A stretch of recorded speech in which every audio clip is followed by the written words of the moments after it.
প্রায় আমি কেকের অর্ডারের কথা ভুলে যাই। গতদিনও আমার কাছে ৭টা কেকের অর্ডার ছিল, তার মধ্যে ২টো কেকের অর্ডার হঠাৎ করেই ক্যান্সেল হয়।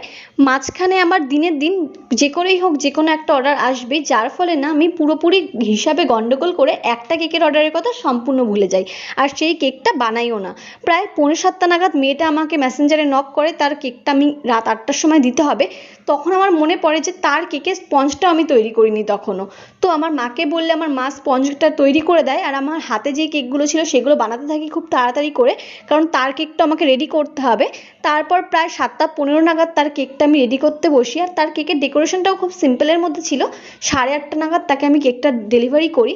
তো সেদিন যদি সে ওই টাইমে মেসেজটা না করতো তাহলে হয়তো আমি তাকে কেকটা দিতেই পারতাম না। এই ভুলগুলো কিন্তু হয়েই যায় কাজের ক্ষেত্রে, কারণ এত প্রেশার থাকে, কার কোনটা অর্ডার মাথায় রাখাও কিন্তু একটা ভীষণ চাপের বিষয়।